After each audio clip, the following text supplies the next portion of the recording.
Hey, what's going on, RotoBallers? Welcome to the Waiver Wire live show. Going live right here before Monday Night Football. Big game tonight, the Rams and the Chiefs. It's going to be a fun one to watch. So I don't want to try and compete with that game because I am no competition for that game. That's going to be a big one that everyone wants to watch. So I'm going to instead jump on here prior to the game getting started, and we're going to talk about the waiver wire a little bit. A lot of players out there that are probably going to be claimed this week.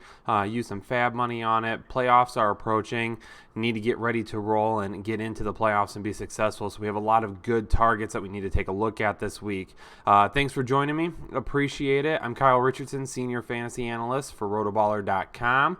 If you're a fan of the channel, thanks for joining me again. If you're watching for the first time, please please subscribe. A lot of great content coming out all week long, talking quarterback, running back, wide receiver, tight end, the waiver wire show right now, and of course RotoBaller game days Sundays from 12 to 1. So let's jump into this because I've only got about a half hour or so because I don't want to run into the game at all. So I'm gonna get as much information out here as possible. If you've got some questions that you want to toss out, again, this is a live show, but it does drop afterwards on the channel for you to watch. So whether you're watching right now live and you have some questions about someone that you need to pick up, let me know. If you have questions and you're watching this after it's been live stream, comment below and either myself or one of our great writers at RotoBaller will get back to you and let you know our take on that. A slight adjustment to the computer. There we go. Add a little bit off. My bad. All right, so let's get into this a little bit. So I want to start off by talking wide receivers. I write the wide receiver waiver wire article every week for RotoBaller. It drops Monday morning at 8 a.m. So it has been out since this morning. If you've had a chance to read it, thank you very much. If you haven't had a chance to read it yet, let's talk about some of these guys. Now, this waiver wire article was the all rookie article. I talked in depth about the rookie wide receivers that we need to target this week.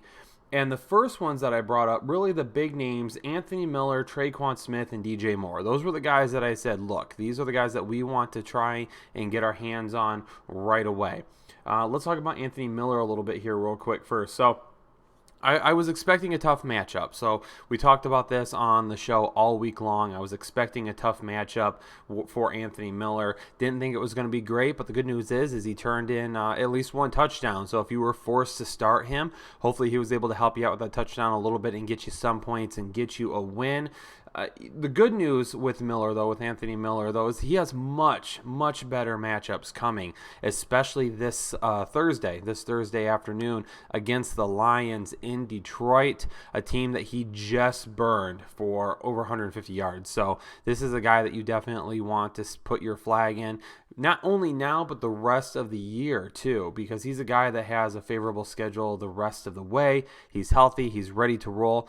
I trust him over Allen Robinson right now, actually, especially in PPR leagues. I think Anthony Miller is a guy that can give you a ton of value, so he's one that you definitely want to grab and have on your team.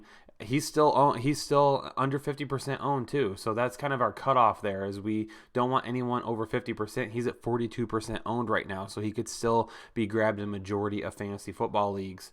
Tre'Quan Smith is number 2, and Tre'Quan Smith is a guy that I've talked about a lot. And I had this conversation on Twitter this week regarding Tre'Quan Smith because it was mentioned to me that the Saints don't use him. He doesn't have a role in this offense.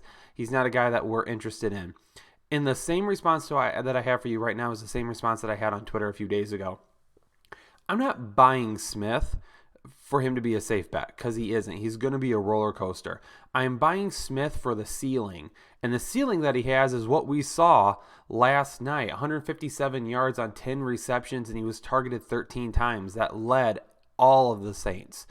In an offense like that being led by Drew Brees, who could very well be one of the front runners for MVP right now, him and Patrick Mahomes, maybe two people we're looking at there. In that offense, he always has the opportunity to blow up. Now, could it be a little bit of a headache trying to play him? Yeah, it could. That could end up being a headache. So if you're looking for a safe play every week, this is not the guy. But if you're fighting for a playoff spot, if you need a big win, if you're an underdog and you say, you know what, I just got to go for it, Tre'Quan Smith is a guy to invest in, because not only did he have a good game yesterday, but he's got an even better matchup coming up here soon. He gets Atlanta and Tampa Bay in 2 of the next 3 weeks. Couldn't ask for better matchups for him. So 100%, he is a guy that you want to be on board with, you want to invest in. Only 25% owned right now. If he puts up another game like this, trust me, you want him in your lineup or at least on your bench instead of being on someone else's lineup.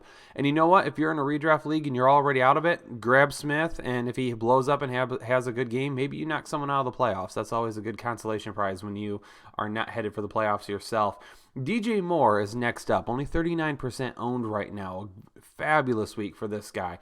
A couple weeks ago, DJ Moore tried sucking us into the breakout hype. He had 5 catches for 90 yards against a good Baltimore Ravens defense. So the question then becomes, are we going to get sucked in again? Yes, I am. Moore just destroyed the Lions secondary this week. 157 yards on 7 catches, and he found the end zone. Again, going back to Anthony Miller, a guy playing out of the slot. He has a chance to do that again to the Lions this week. After the Panthers get Seattle next week, they have probably one of the easiest, one of the nicest, most wide receiver friendly schedules that you can find. So after they go past Seattle, they get Tampa Bay, Atlanta, and New Orleans twice. So 4 matchups here to finish the season. All of those teams are in the top 3 in terms of fantasy points allowed to opposing wide receivers. If you need a wide receiver, if you need anybody, if you need some offense, go get DJ Moore. Tampa Bay, Atlanta, and New Orleans. Those matchups cannot get any better for the Carolina Panthers to end the season.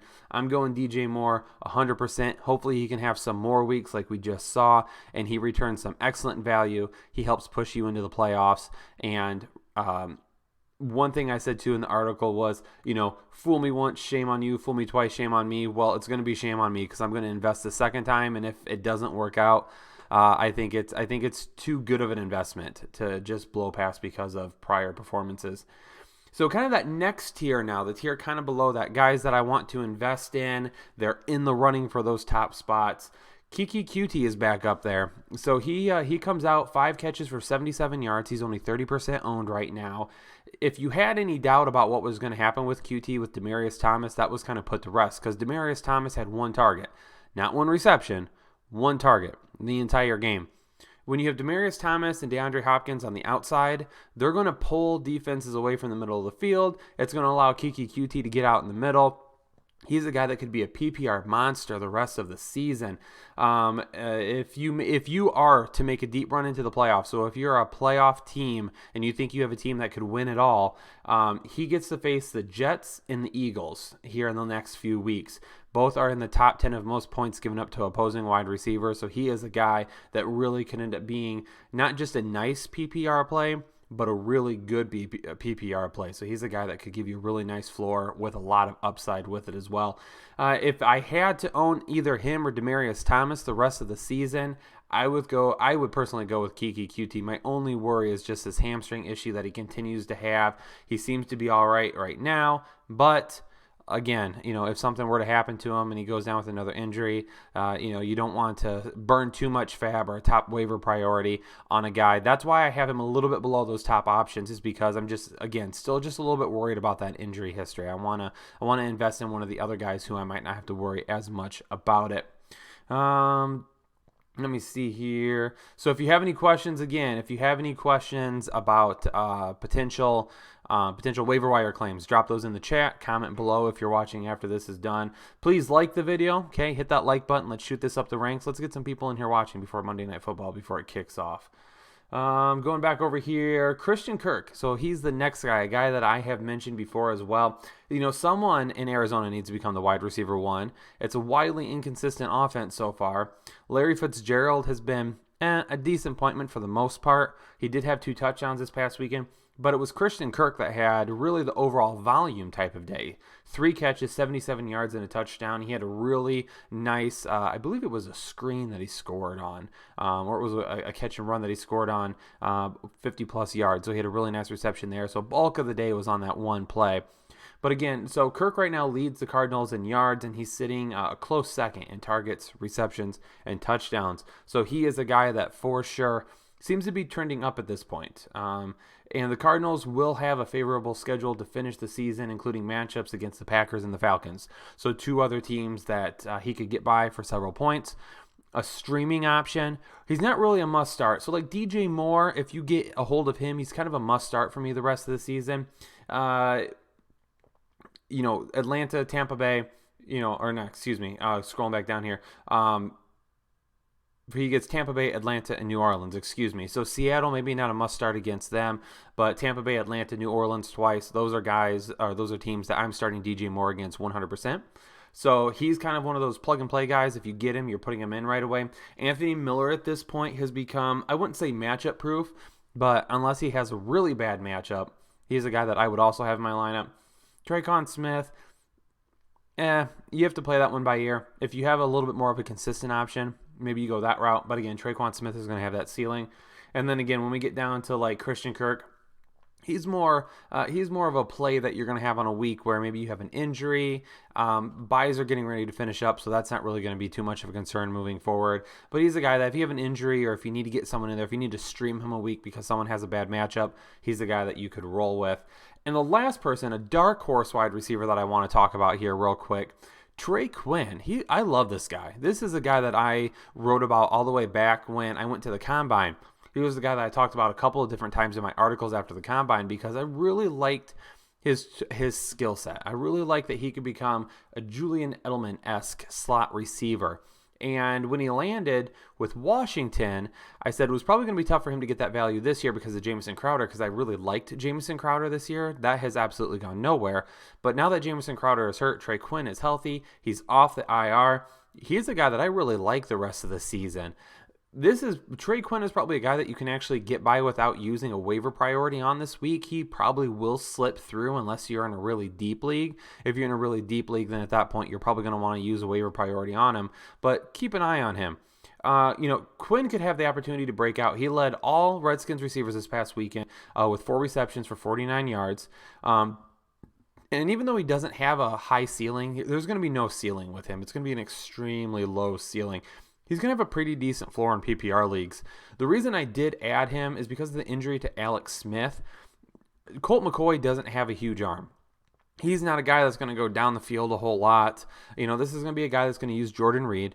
He's going to use Capri Bibbs or Chris Thompson, depending on who it is. And he's going to use Trey Quinn. So Trey Quinn is a guy that could give you 4 to 6 receptions every game, maybe give you between 50 and 70 receiving yards, may not score a whole lot of touchdowns either, but a guy that could offer a decent floor in PPR leagues that could get you potential double-digit points every single week in PPR leagues. So he's a guy that you need to take a look at. If you have a lot of injuries right now, again, if you need somebody to stream, if you just need some depth, if you're in deeper leagues, Trey Quinn is a guy that I want everyone to go out and take a look at this week. Gonna take a look here real quick, just gonna check the chat real quick, see if we have any questions. Hazelnut, what's going on, man? Appreciate you tuning in. Yep, Gus Bus, we're going to talk about him in a second. Don't worry there. Gus Edwards, yeah, let's get right into that. So let's talk about some of these running backs now. Let's get into running backs here. With running backs, yeah, Gus Edwards came out of nowhere, okay? Devorus Allen, he's gone, definitely. Ty Montgomery, I'm not sure why they traded for him if they don't ever plan on using him. So he didn't see a carry or a reception in his first game. But Edwards, a surprising play this past week. 17 carries, 115 yards against the Bengals. Alex Collins only had 7 carries. He did get the touchdown. But what's going on there? Gus Edwards, he's only 2% owned right now. I am not running out to add Gus Edwards just because the running back situation in Baltimore has been unpredictable all season long. Alex Collins isn't just going to go away. Gus Edwards isn't just going to run away with the job. Ty Montgomery is still there. What could end up happening with him? I think this is a situation where you just could see a lot of up and down, back and forth, different guys every single week. Not the Patriots, because the Ravens are not the Patriots in any way, shape, or form, but kind of with the Patriots, where it could be one guy this week, one guy another week, back last year when they had 3 running backs that really could do some damage. It could be the same thing here, where all of a sudden you're just seeing these guys up and down all over the place. So that's my thought on Gus Edwards. I'm not running out to stash him. I'm not spending a huge waiver claim on him. I'm not burning a bunch of fab on him. If you really need help at the running back position and you want to take that waiver on him, feel more than welcome to. If you're an Alex Collins owner, a guy that I told you to trade for, which a lot of people were saying trade for because they do have one of the easiest running back schedules in the season, you need to add Gus Edwards. Deeper leagues, you need to add Gus Edwards. But if you've already got like a running back 1 through 3 and you have priorities on your team that you need to address instead, don't just add Gus Edwards for the heck of it. A guy that I do like, though, is Josh Adams going forward. Last week before the game, it was crystal clear, Doug Pearson saying, yes, we need to get Josh Adams more touches. I didn't think the game script was going to work out well for Josh Adams, but he still ended up putting together a decent game. He only touched the ball 10 times, but he did have 72 total yards. This is a guy that if the Eagles can get themselves in some more positive game script, some more positive flow in terms of actually being able to run the ball and rely on him, I think Josh Adams is clear cut above Corey Clement right now, 100%. And then Wendell Smallwood's going to be more of your PPR back. So Wendell Smallwood's going to get some touches through the passing game. But Josh Adams is going to be the guy that's actually going to run the football. 32% owned right now. Go out and grab him. He's a guy that you definitely want to have if you need help at the running back position. I have him slightly over Gus Edwards right now because, again, with Gus Edwards, I just don't trust that backfield a whole lot. I don't trust the Ravens. Not that I trust the Eagles, but I think they have the opportunity to be a little bit more positive with their game script, and I think Josh Adams has the opportunity to kind of take this job and have it be his the rest of the season. So that's why I'm leaning Josh Adams over Gus Edwards right now. Rex Burkhead is a guy that you're taking a look at, possibly too, 19% owned. He has had some injuries. He's working his way back. Obviously had the bye this past week. Michelle is a guy that we're keeping an eye on. He has an injury history. He was back last game, didn't perform that well. Does Burkhead come back and get a few touches? We'll have to wait and see. But that is a guy to keep your eye on. Don't forget about Donta Foreman either. We've talked about Donta Foreman quite a bit. I talked about Donta Foreman this past week when I was on RotoBaller Radio with Real Talk Raf and Josh Hayes. Every weekday morning from 6 to 7 on Sirius XM Radio. I go on Wednesday mornings around 6:20ish. So if you're up and around at that point, feel free to jump on and catch me. Talked about Donta Foreman at that point and said we can't forget that he could be coming back.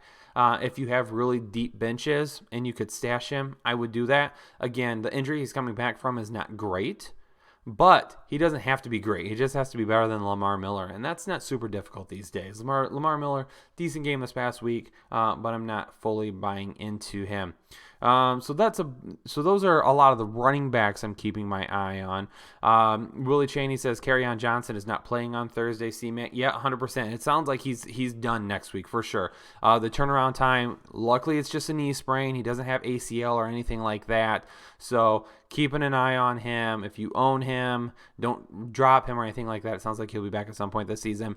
If you're in a PPR league, Andrew, I'm going to answer some questions. Don't worry, Andrew. Do you have a question? If you do, Andrew, drop it, and I will get to it. So I'll answer yours first. How about that? And I just talked a little bit about DJ Moore. Devin Funchess, if you read my article, Devin Funchess is a drop. Get rid of him. He's over 80% owned. Hashtag never Funchess on this show. Andrew must be a newbie. That's okay. Stick around, Andrew. Lots of good stuff. Never Funchess, though. I'm not using him. Get rid of him. DJ Moore is the guy that you want to have. Let's jump back here real quick. Kerryon Johnson again. Theo Riddick is a PPR guy that you want to keep an eye on. I wouldn't necessarily, again, go burning fab or waiver priorities to get him, but it could be a positive game script for him this week against Chicago. Chicago could have a really good game against the Lions. They did a couple of weeks ago, and Matt Stafford might need to look to Theo Riddick a little bit more. Plus, LeGarrette Blount, I mean, the guy has done absolutely nothing this season. They keep giving him carries. A couple of weeks ago, he had under 1 yard.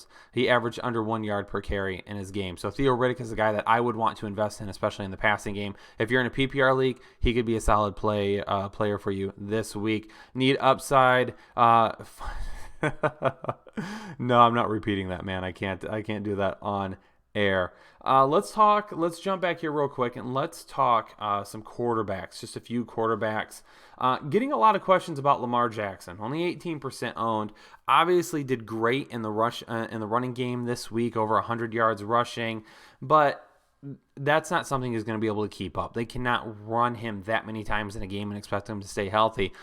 But I liked what I saw for the most part in terms of going through his progressions, in terms of finding open receivers. It's a game that could have been a little bit better from a performance standpoint, is an even standpoint, not just all the rushing. I mean, if it wasn't for the rushing, it wouldn't have been nearly as good as a game. So I'm looking at him moving forward. Again, we talked about it with the Ravens, a pretty easy schedule moving forward, a great schedule for Lamar Jackson. If you're in Superflex or 2 QB, yep, you need to grab him. If you're in a 1 quarterback league, I'm not necessarily buying into him.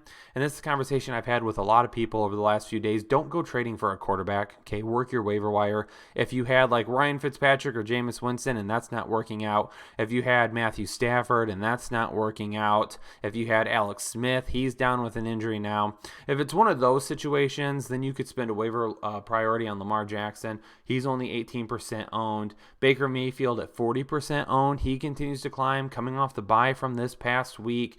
He's had several games in a row that he really has progressed and looked better each week. He's the guy that I would invest in as well.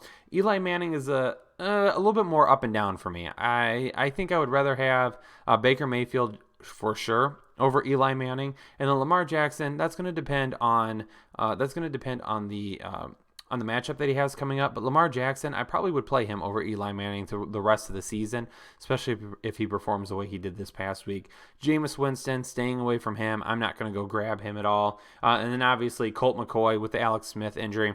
Colt McCoy doesn't have nearly enough upside for me. I think they're going to try to lean on AP, although they have an awful schedule for AP to end the year, so I don't like that. I'm staying away from Colt McCoy. I would go with some of those other options instead. Going tight end here real quick, as we're just over 20 minutes. I'll grab a couple of questions just here in a second. But some tight ends that we want to check out here real quick. Cameron Brate with Jameis Winston coming back. We know Jameis Winston and Cameron Brate have a really, really good connection. So that could be coming back. Maybe grab him. He could be a touchdown play for you each week. Chris Herndon continues to be extremely undervalued, under 10% owned. He's getting in the end zone, maybe not putting up a whole lot of volume, but he's getting in the end zone on a consistent basis, which is really what we like to see. Jumping back over here, let me see if we've got some questions here in terms of what's my thoughts. Chris wants to know what's my thoughts on Wentz for the rest of the season. Coming off a bad game, but I'm not worried about Wentz overall. Again, Josh Adams, who we talked about a few minutes ago, a running back that you really need to keep your eye on. If Josh Adams really helps the running game, then that makes Wentz that much better. So hopefully those two start to work together really well. Andrew wants to know, is Colt McCoy a solid pickup? Like I just said, no, I'm staying away from Colt McCoy. Lamar Jackson, Baker Mayfield, Eli Manning, I'll go all of those guys before I go with Colt McCoy at this point. Let me see here real quick. Oscar wants to know, why don't you ever pick my questions, Broncos D or Tennessee D for the playoffs? I'm going Tennessee. Tennessee's got a really good defense. C-Mac asked if I like Traquan Smith. I just talked about Traquan Smith 100%. I do like him for sure.